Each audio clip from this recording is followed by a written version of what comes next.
La suficiencia de Dios. Segunda parte del capítulo 22. La suficiencia de Dios. Ninguna cosa buena nos será negada. El que no escatimó ni a su propio Hijo, sino que lo entregó por todos nosotros, ¿cómo no habrá de darnos generosamente junto con Él todas las cosas? El pensamiento que expresa la segunda pregunta de Pablo es que ninguna cosa buena nos será negada finalmente. Él transmite dicho pensamiento señalando la suficiencia de Dios como nuestro benefactor soberano y el carácter decisivo de la obra redentora de Dios hacia nosotros. Tres comentarios destacarán la fuerza del argumento de Pablo. Nota primero lo que Pablo implica sobre el costo de nuestra redención. El texto dice: Dios no escatimó ni a su propio Hijo. Para salvarnos, Dios llegó hasta el límite. ¿Qué más podría haber dado por nosotros? ¿Qué más tenía para dar? No podemos saber lo que le costó al Padre el Calvario, como tampoco podemos saber lo que sintió Jesús cuando probó el castigo debido a nuestros pecados. No podemos saber, no podemos decir qué dolores tuvo que soportar. Sin embargo, podemos decir esto, que si la medida del amor es lo que se da, entonces nunca hubo tal amor como el que Dios mostró a los pecadores en el Calvario. Ni ningún otro regalo de amor posterior a nosotros le costará tanto a Dios. Así que si Dios ya nos ha mostrado su amor hacia nosotros en que siendo aún pecadores, Cristo murió por nosotros, resulta aceptable cuando menos que también nos dará con Él todas las cosas. La mayoría de cristianos conocen el temeroso sentimiento de que Dios no tenga nada más para ellos más allá de lo que ya han recibido. Una mirada atenta al Calvario debería erradicar ese estado de ánimo. Sin embargo, esto no es todo. Nota en segundo lugar lo que quiere decir Pablo en cuanto a la efectividad de tu redención. Dice que Dios lo entregó por todos nosotros. Y este hecho es en sí mismo la garantía de que nos dará todas las cosas, porque vienen como fruto directo de la muerte de Cristo. Acabamos de decir que la grandeza de lo que Dios nos da en la cruz hace que lo que nos da después resulte, si se nos permiten estas palabras, natural y posible. Pero lo que tenemos que notar ahora es que la unidad del propósito salvador de Dios hace que esta entrega por añadidura resulte necesaria y por lo tanto segura. En este punto, la visión del Nuevo Testamento sobre la cruz implica más de lo que a veces se cree. No discutiremos el hecho de que los escritores apostólicos presenten la muerte de Cristo como el fundamento y la garantía del ofrecimiento del perdón por parte de Dios, y de que obtenemos el perdón mediante el arrepentimiento y la fe en Cristo. Pero, ¿significa esto que, al igual que una pistola cargada, es solo potencialmente explosiva y se necesita un acto de apretar el gatillo para hacerla disparar? Asimismo, la muerte de Cristo logró solo una posibilidad de salvación, necesitando un ejercicio de fe por nuestra parte para desencadenarla y hacerla efectiva. Si es así, entonces no es estrictamente la muerte de Cristo lo que nos salva en absoluto, como tampoco es cargar la pistola lo que la hace disparar. Estrictamente hablando, nos salvamos por nuestra fe. E incluso la muerte de Cristo podría no haber salvado a nadie, ya que podría haber sido el caso de que nadie creyera en el Evangelio. Pero no es así como lo describe el Nuevo Testamento. Según el Nuevo Testamento, la muerte de Cristo efectivamente nos ha salvado a todos, es decir, a todos los que Dios conoció de antemano, a todos los que Dios llamó y a todos los que justificó y a su debido tiempo glorificará. Porque nuestra fe, que desde el punto de vista humano es el medio de salvación, es desde el punto de vista de Dios parte de la salvación y es tan directa y completamente un regalo de Dios para nosotros como lo es el perdón y la paz que vienen por fe. Psicológicamente la fe es algo que parte de nosotros, pero la realidad teológica es que se trata de la obra de Dios en nosotros. Tanto nuestra fe como nuestra nueva relación con Dios como creyentes y todos los dones divinos que se disfrutan dentro de esta relación nos fueron todos asegurados por la muerte de Cristo en la cruz. Porque la cruz no constituye un hecho aislado, fue más bien el asunto central en el eterno plan de Dios de salvar a los elegidos, y ella aseguró y garantizó primero el llamado, es decir, el provocar la fe a través del Evangelio en la mente y el Espíritu Santo en el corazón, luego la justificación y finalmente la glorificación de todos aquellos por los que en forma específica y personal murió Cristo. Ahora podemos ver por qué en griego este versículo dice literalmente, y así también lo dice en la Nueva Biblia de las Américas, ¿cómo no? ¿Cómo no nos dará también junto con Él todas las cosas?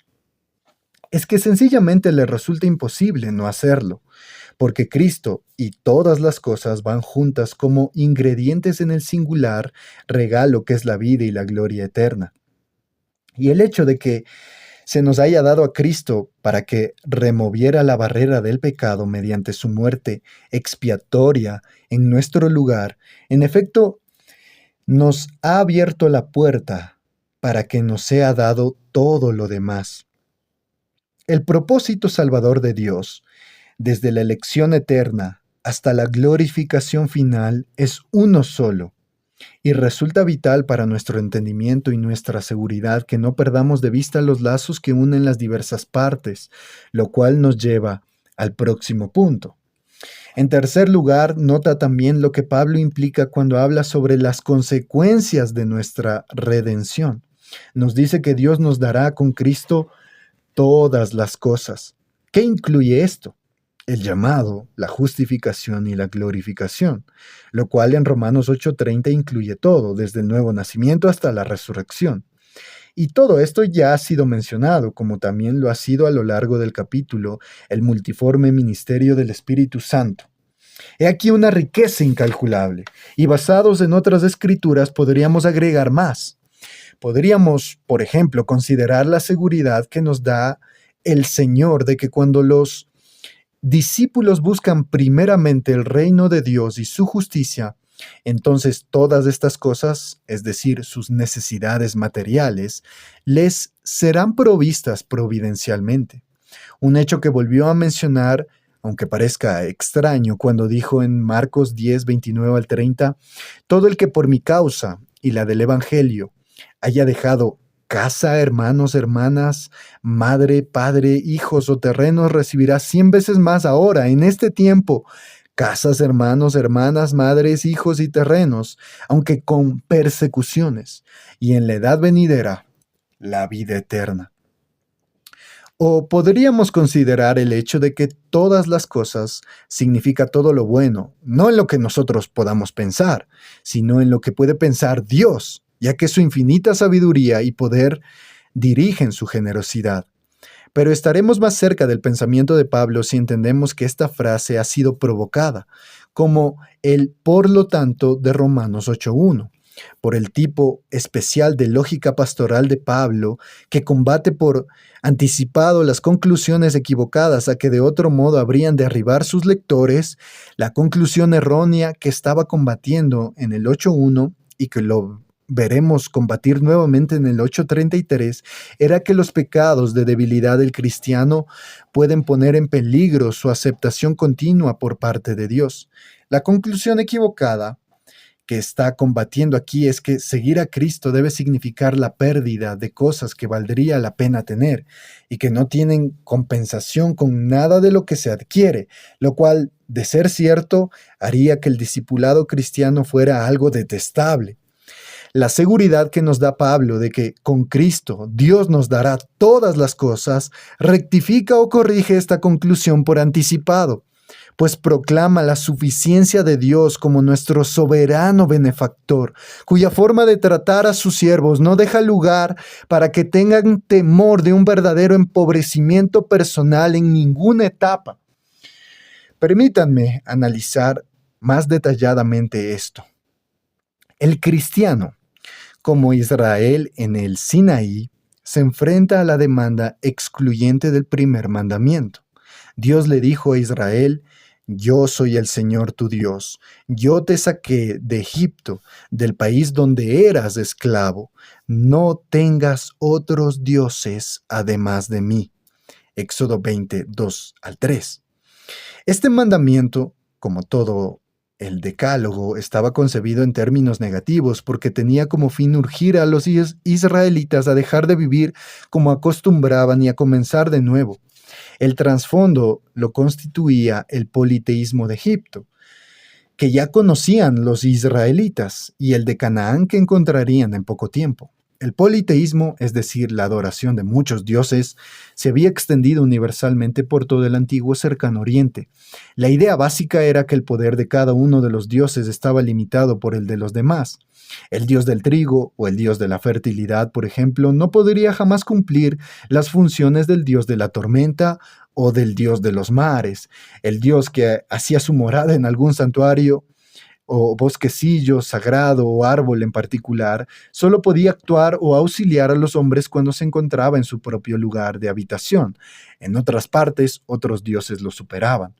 Por lo tanto, no bastaba con adorar a un solo Dios. Era necesario, hasta donde fuera posible, estar en buenas relaciones con todos los dioses.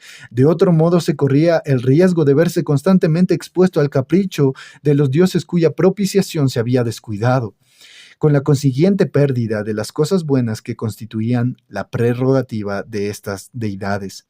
Fue la presión de tales ideas lo que en años posteriores hizo que fuera tan grande la tentación de los israelitas a adorar a otros dioses.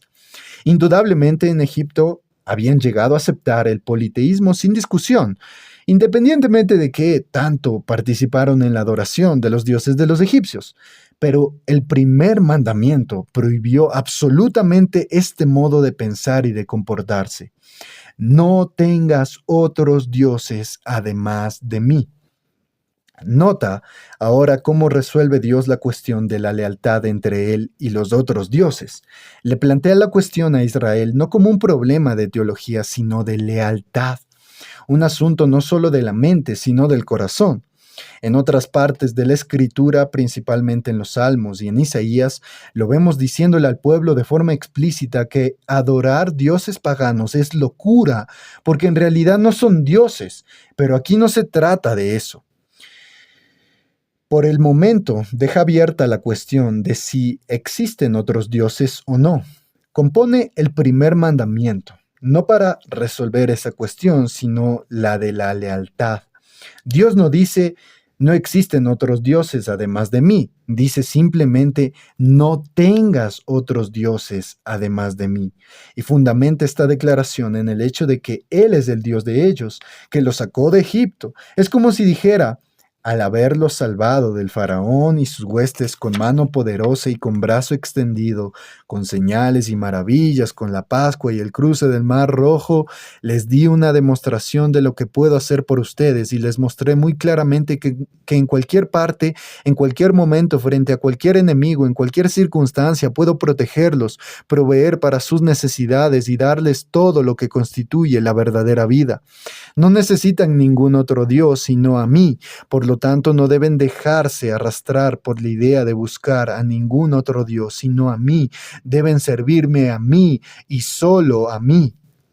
En otras palabras, en el primer mandamiento Dios le dijo al pueblo de Israel que debía servirle únicamente a Él, no solo porque estaban en deuda con Él, sino también porque Él era digno de su confianza total y exclusiva.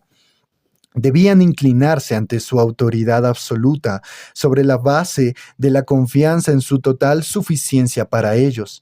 Está claro que estos dos requisitos debían ir juntos porque no podían haberle servido de todo corazón con exclusión de otros dioses si dudaban de su total suficiencia para proveer para todas sus eventuales necesidades.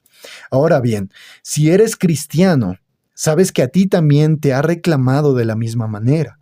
Dios no escatimó a su Hijo, sino que lo entregó por ti. Cristo te amó y se dio a sí mismo por ti para librarte del Egipto espiritual, de la esclavitud al pecado y a Satanás. El primer mandamiento en su forma positiva te es impuesto por Cristo mismo. Ama al Señor tu Dios con todo tu corazón, con todo tu ser y con toda tu mente. Este es el primero y el más importante de los mandamientos. Esta exigencia descansa en el derecho de la creación y la redención y no puede ser evadida. Tú sabes qué tipo de vida es la que Cristo te llama a vivir como su discípulo. Su propio ejemplo y sus enseñanzas en los evangelios, sin buscar más allá en el libro de Dios, lo dejan muy claro. Estás llamado a pasar por este mundo como un peregrino, un mero residente temporal, viajando ligero y dispuesto como Cristo indica a hacer lo que el joven gobernante rico se negó a hacer, renunciar a la riqueza material y a la seguridad que proporciona y vivir de una manera que te involucre en la pobreza y la pérdida de posesiones. Al tener tu tesoro en el cielo no debes presupuestar un tesoro en la tierra, ni un alto nivel de vida. Es posible que tengas que renunciar a ambos. Estás llamado a seguir a Cristo llevando tu cruz. ¿Y qué es lo que significa esto? Pues bien, las únicas personas que en el mundo antiguo llevaban cruces eran los criminales condenados a morir crucificados. Estos, igual que nuestro Señor mismo, eran obligados a llevar la cruz en que iban a ser crucificados. Así pues, lo que Cristo quiere decir es que debes aceptar por ti mismo la posición de tal persona, en el sentido de que renuncies a todas las expectativas futuras de la sociedad y aprendas a tomar como algo natural si la gente que te rodea te da la espalda y te ve con desprecio y disgusto como un ser extraño. Es posible que a menudo te encuentres con que te tratan así si eres leal al Señor Jesucristo. Una vez más, estás llamado a ser una persona mansa, no siempre defendiendo tus derechos, ni preocupado por recuperar lo tuyo, ni preocupado en tu corazón por los malos tratos y los desprecios personales. Aunque si eres normalmente sensible, estas cosas te herirán en el nivel más profundo de la conciencia, sino que simplemente debes encomendar tu causa a Dios y dejar que Él te reivindique, sí, y cuando lo considere oportuno.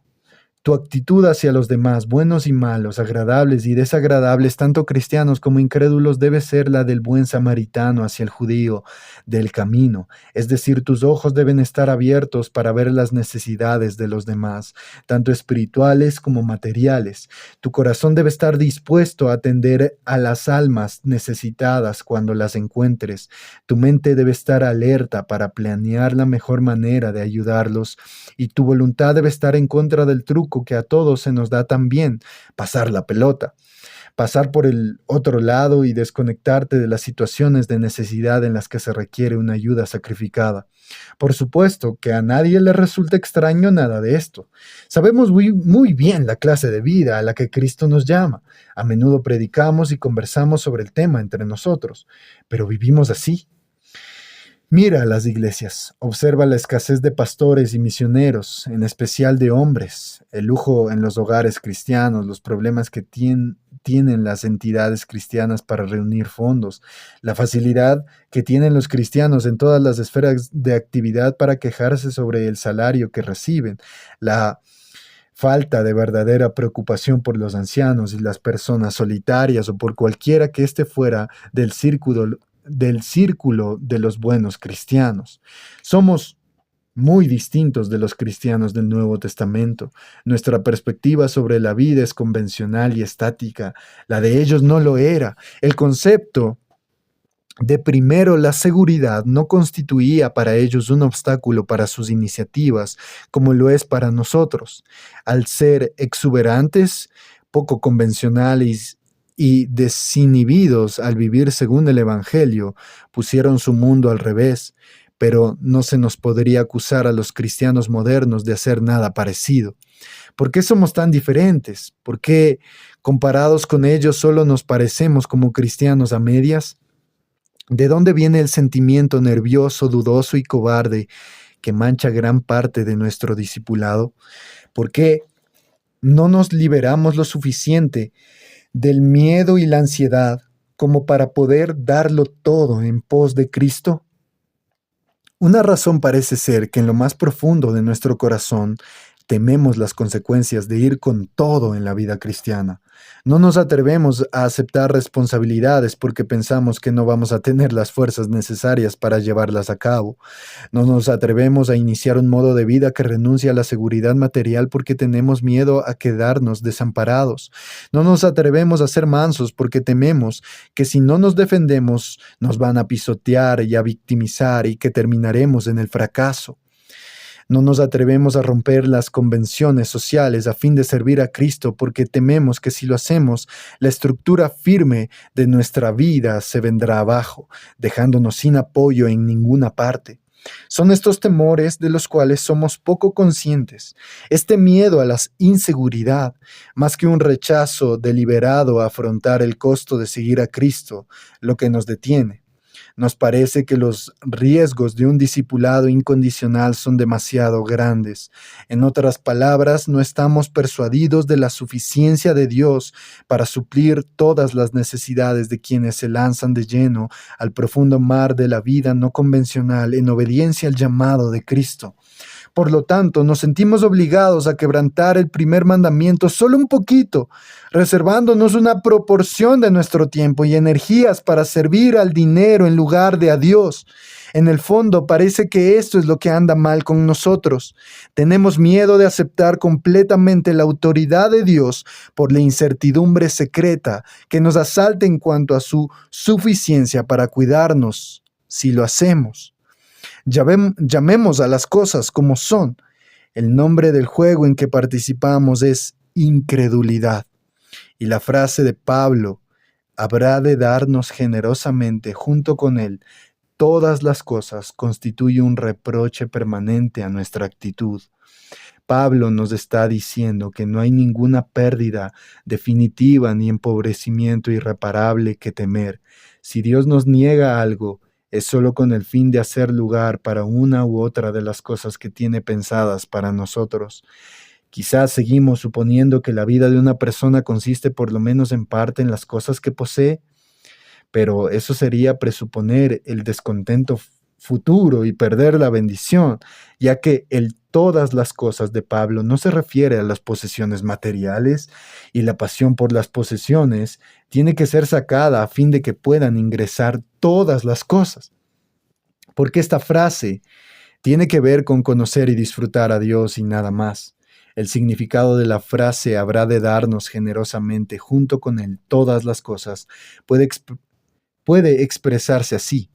Algún día descubriremos que nada, literalmente nada, de lo que hubiera podido aumentar nuestra dicha eterna nos ha sido negado, y que nada, literalmente nada de lo que hubiera podido limitar esa dicha ha quedado con nosotros. ¿Qué seguridad mayor que esta podemos querer? No obstante, cuando se trata de abandonarnos libre y alegremente al servicio de Cristo, titubeamos. ¿Por qué? Por nuestra incredulidad, pura y sencillamente. ¿Acaso tememos que a Dios le falten fuerzas y sabiduría para cumplir los propósitos que ha anunciado? Se trata justamente de aquel que hizo los planetas, los dirige y ordena cuanto acontece, desde la carrera de Faraón y Nabucodonosor hasta la caída de un gorrión. ¿O pensamos que no tiene firmeza de propósitos y que así como algunas personas bien intencionadas les fallan a sus amigos, así también Dios nos puede fallar a nosotros a pesar de sus buenas intenciones? Pablo da por sentado que Dios dispone todas las cosas para el bien de quienes lo aman. ¿Y quién eres tú para suponer que serás la excepción? ¿La primera persona en descubrir que Dios no es capaz de cumplir su palabra? ¿No vemos acaso que al manifestar tales temores estamos deshonrando a Dios? ¿O es que dudamos de su constancia y sospechamos que ha emergido o se ha desarrollado o ha muerto en el lapso entre los tiempos bíblicos y los nuestros? Todas estas ideas se han explorado en tiempos recientes y que pensamos que Dios ya no es más ese Dios con el que tuvieron que ver los santos de las Escrituras, pero yo soy el Señor, no cambio. Yo, el Señor, no cambio, y Jesucristo es el mismo ayer, hoy y por los siglos. ¿Has estado evitando un curso arriesgado y costoso al que sabes en tu corazón que Dios te ha llamado? No te detengas más. Tu Dios es fiel a ti y es suficiente para ti.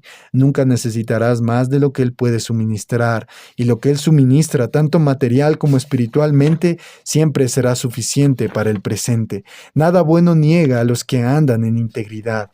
Dios es fiel y no permitirá que ustedes sean tentados más allá de lo que puedan aguantar. Más bien, cuando llegue la tentación, Él les dará también una salida a fin de que puedan resistir.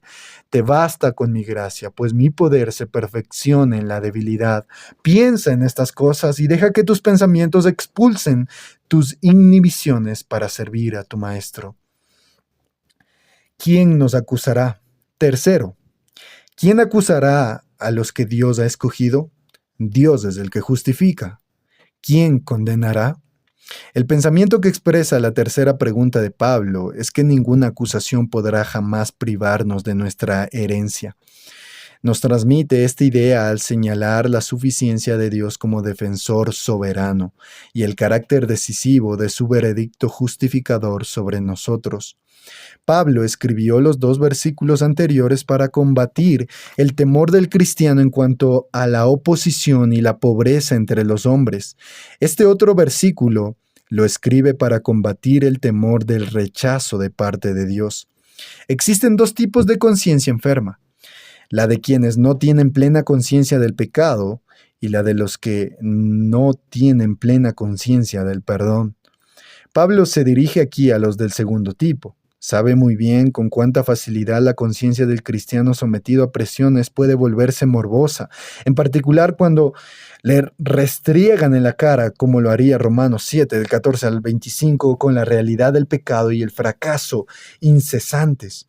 Pablo sabe también lo imposible que es lograr que la esperanza cristiana sea motivo de gozo para el corazón humano, cuando tiene aún dudas en cuanto a su seguridad como creyente que ha sido justificado. Así que como próximo paso en su bosquejo en cuanto a lo que los cristianos deben decir ante esto, Pablo hace referencia directa al temor, al que ningún cristiano es totalmente ajeno, de que la justificación presente pueda no ser más que provisional y pueda algún día perderse debido a las imperfecciones de su vida cristiana. Pablo no niega ni por un momento que los cristianos fallan y caen, algunas veces gravemente, ni niega tampoco que, como lo saben todos los cristianos y como lo revelan sus propias palabras en Romanos 7, el recuerdo de los pecados cometidos después de habernos hecho cristianos resulta mucho más penoso que cualquier cosa que pensemos acerca de las caídas morales, por grandes que fueran anteriores a ese momento.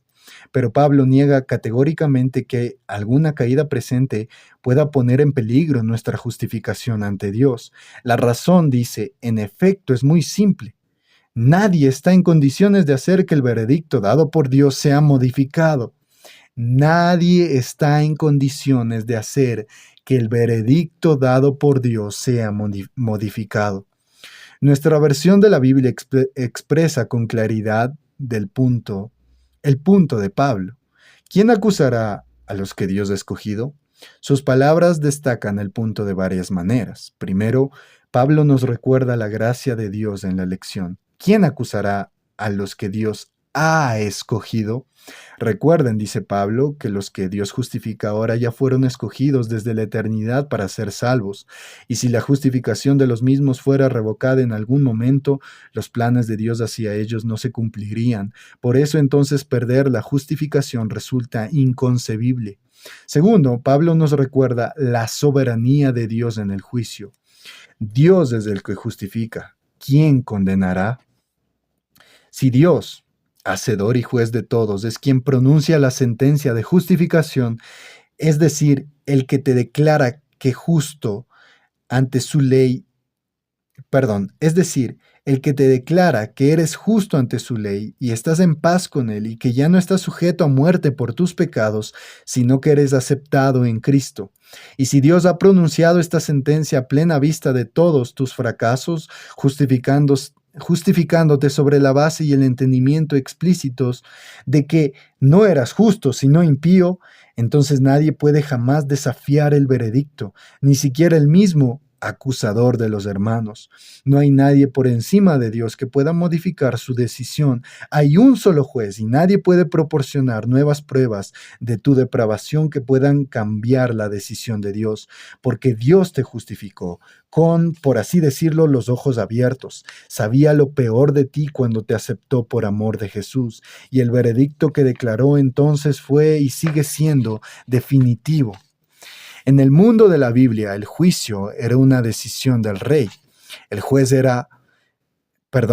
real, en quien residían los poderes legislativo, judicial y ejecutivo, debía, una vez que estaban decididos cuáles eran los derechos de la persona, proceder a tomar las medidas necesarias para que estos derechos fueran respetados. Así que el rey se convertía en adalid y defensor de aquellos a quienes justificaba con su juicio.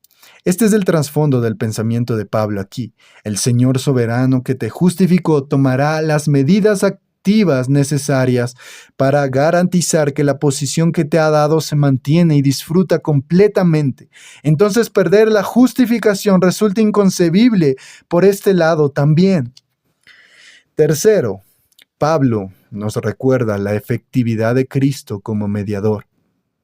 Es mejor leer la referencia a Cristo en forma de pregunta. ¿Quién condenará? ¿Es Cristo Jesús que murió?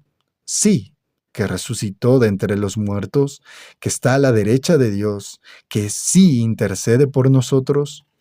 Todo lo que Pablo menciona sirve para demostrar que la idea de Cristo condenándonos resulta absurda. Cristo murió para salvarnos de la condenación, cargando la culpa de nuestros pecados como nuestro sustituto. Él resucitó y además fue exaltado como príncipe y salvador, para que diera a Israel arrepentimiento y perdón de pecados. Ahora, en virtud de su presencia en el trono a la diestra del Padre, intercede por nosotros con autoridad, es decir, interviene a favor nuestro para asegurar que recibamos todo lo que adquirió para nosotros al morir en nuestro lugar. Y después, ¿nos va a condenar? Él, el mediador que nos amó y se entregó a sí mismo por nosotros, y cuya preocupación constante en el cielo es que podamos disfrutar plenamente de los frutos de su redención. Semejante idea resulta grotesca y a la vez imposible. Una vez más, entonces, perder la justificación resulta inconcebible, y esto es lo que debe repetirse constantemente el creyente como mensaje de Dios. Una vez más, Tupleidy nos ofrece las palabras adecuadas en el himno titulado Fe que reanima. ¿De dónde este temor y esta incredulidad? ¿Acaso el Padre no afligió a su Hijo sin mancha por mí? ¿Acaso el justo juez de los hombres me condenará por esta deuda de pecado que fue cargada sobre ti? Has hecho expiación completa y has pagado, hasta el último centavo, todo lo que debía tu pueblo. Tu ira no puede descargarse sobre mí si estoy amparado en tu justicia y he sido rociado con tu sangre. Si tú has procurado mi absolución y libremente has soportado en mi lugar la plenitud de la ira divina, Dios no puede requerir pago dos veces, primero de la mano de mi ensangrentado fiador y luego de la mía. Vuélvete, por lo tanto, alma mía, tu descanso. Los méritos de tu gran sumo sacerdote han comprado tu libertad. Confía en su sangre eficaz y no temas ser desterrado por Dios, porque Jesús murió por ti. Jesús murió por ti. ¿Quién podrá separarnos? En cuarto lugar, ¿quién nos apartará del amor de Cristo? El pensamiento culminante al que llega Pablo en su cuarta pregunta es que ninguna separación del amor de Cristo nos puede suceder jamás. Ninguna separación del amor de Cristo nos puede suceder jamás. Transmite este concepto presentándonos a Dios Padre e Hijo como nuestro guardador soberano y destacando claramente el carácter decisivo del amor divino al resolver nuestro destino. En un capítulo anterior estudiamos el amor de Dios, por lo cual no necesitamos volver a este tema aquí. La cuestión crucial en torno a la cual se desarrolla el razonamiento de Pablo ya es terreno familiar para nosotros, a saber que mientras el amor humano sean cuales sean sus aspectos positivos en otros sentidos, no puede asegurarnos que lo que desea para la persona amada en realidad se cumplirá. Como lo saben multitudes de amantes contrariados y de padres desconsolados, el amor divino es función de la omnipotencia y tiene un todopoderoso propósito de bendición que no puede ser contrariado. Esta decisión soberana se menciona aquí como el amor de Cristo y el amor que Dios nos ha manifestado en Cristo Jesús nuestro Señor. Y esa doble descripción nos recuerda que el Padre y el Hijo, con el Espíritu Santo como la parte anterior de Romanos, Romanos 8 ha mostrado, están unidos en su amor a los pecadores, y también que el amor que escoge, justifica y glorifica es un amor en Cristo Jesús, amor que solo puede ser conocido por aquellos para los cuales Cristo Jesús es nuestro Señor. El amor del que habla Pablo es amor que salva. Y el Nuevo Testamento no permite que persona alguna suponga que este amor divino lo abraza, a menos que haya acudido como pecador a Jesús y haya aprendido a decirle a Jesús, junto con Tomás, Señor mío y Dios mío. Pero una vez que la persona realmente se ha entregado al Señor Jesús, nos asegura Pablo, jamás necesitará sentir la incertidumbre de la dama que murmura mientras deshoja los pétalos de la margarita. ¿Me quiere? No me quiere, me quiere, no me quiere, porque es un privilegio de cada cristiano saber con certeza que Dios lo ama inmutablemente y nada podrá jamás apartarlo de este amor o estorbar el disfrute final de sus beneficios.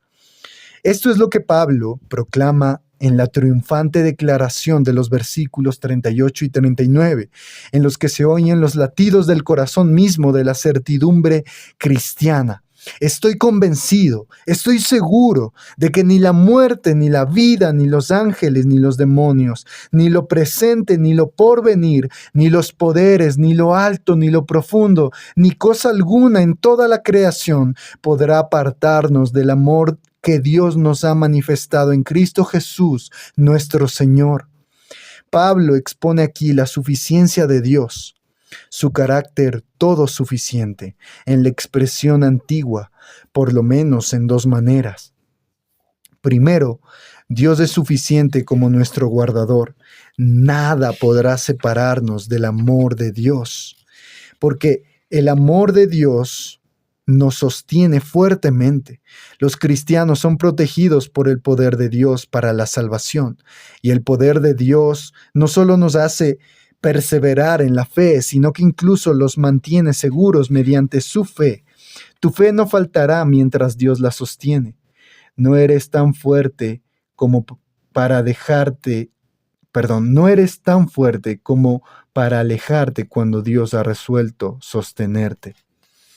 Segundo, Dios es suficiente como nuestra meta. Las relaciones humanas basadas en el amor, entre hijos y padres, entre esposo y esposa, entre amigos, son metas en sí mismas, encuentran su valor y su gozo en sí mismas. Y lo mismo es verdad para el conocimiento del Dios que nos ama, el Dios cuyo amor se ve en Jesús. Pablo escribió, todo lo considero pérdida por razón del incomparable valor de conocer a Cristo Jesús mi Señor, por el que lo he perdido todo y lo tengo por estiércol, a fin de ganar a Cristo, a fin de conocer a Cristo, experimentar el poder que se manifestó en su resurrección, participar en sus sufrimientos y llegar a ser semejante a Él en su muerte. Sigo adelante, esperando alcanzar aquello para lo cual Cristo Jesús me alcanzó a mí.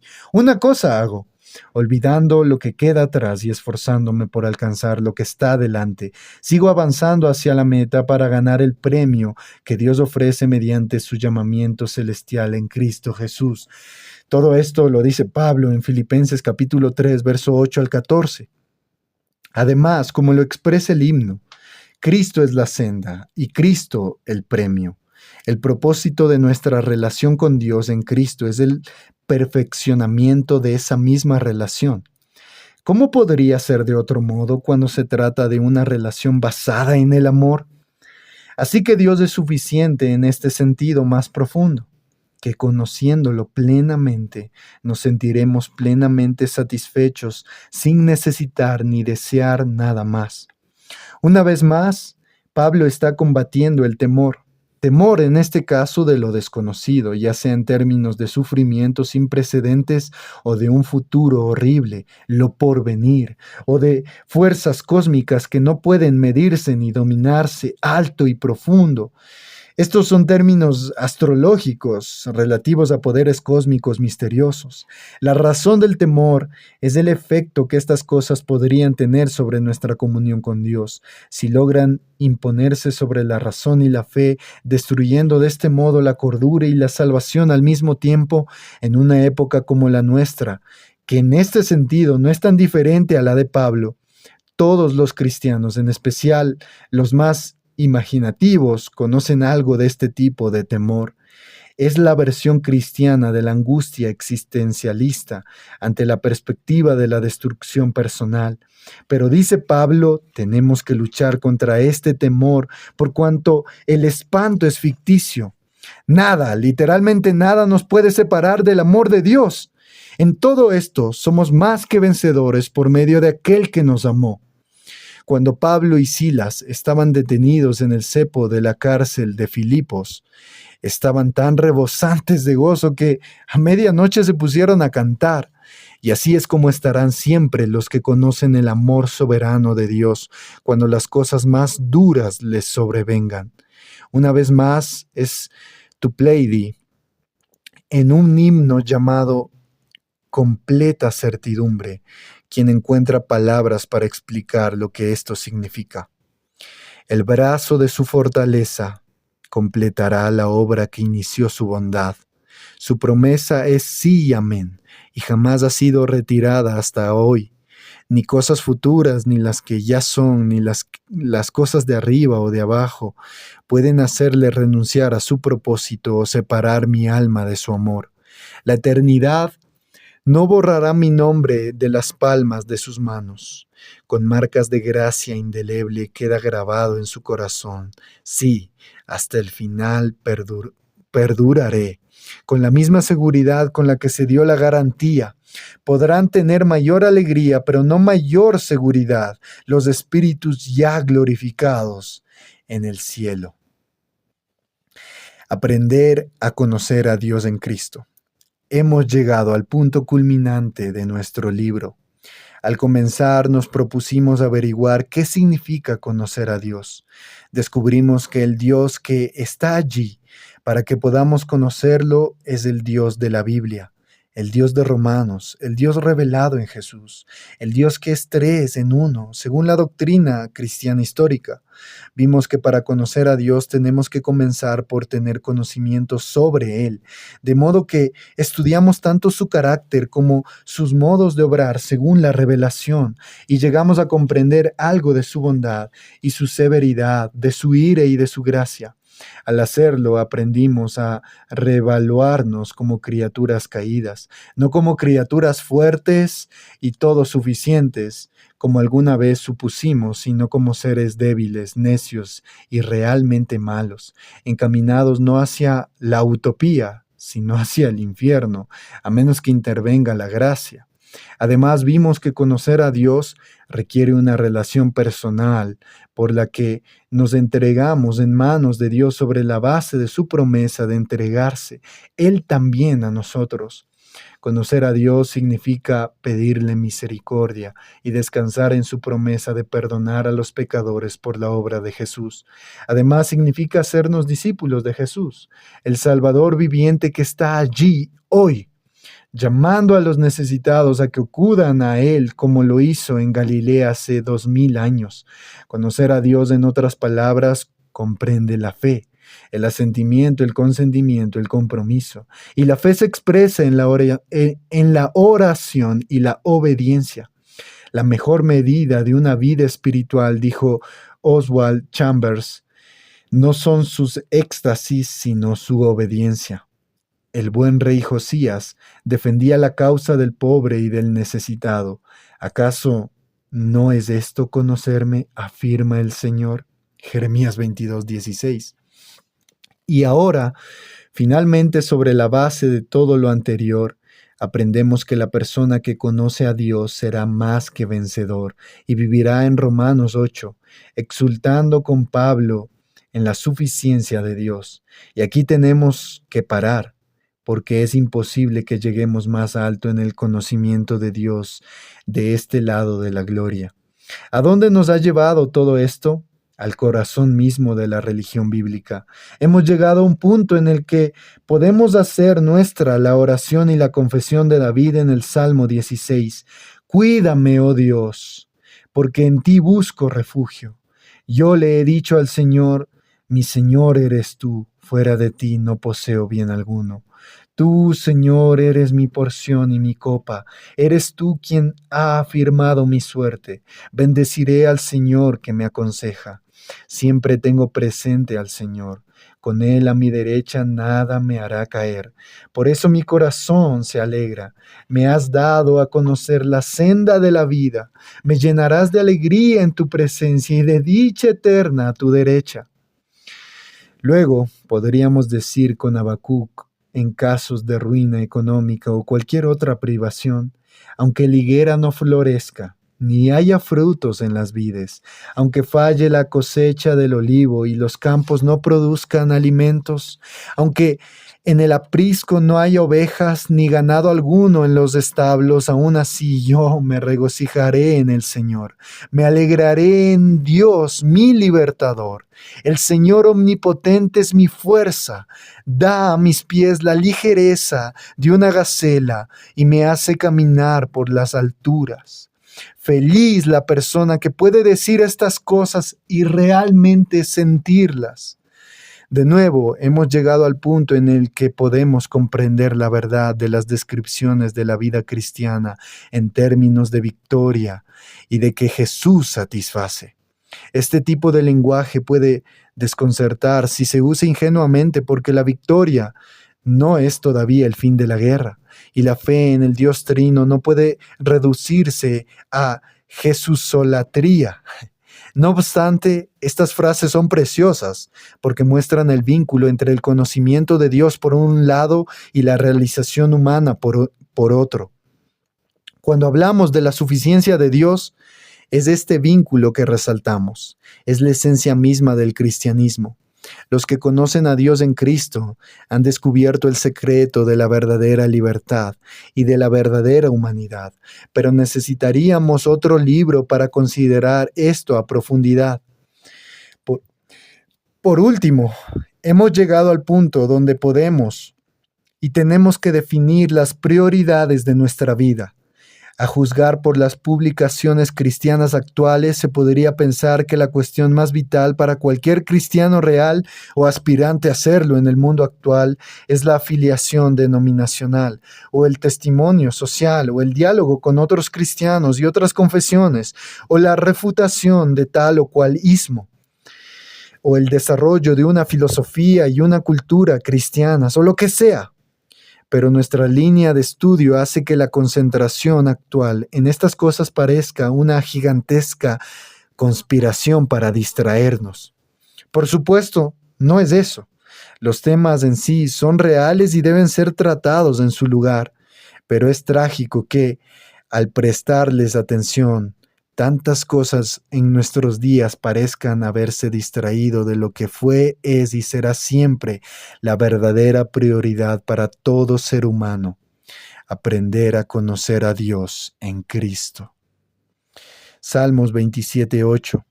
El corazón me dice, busca su rostro, y yo, Señor, tu rostro busco. Si este libro ayuda a alguno de sus lectores a identificarse con el salmista en este punto, no habrá sido escrito en vano. Amén.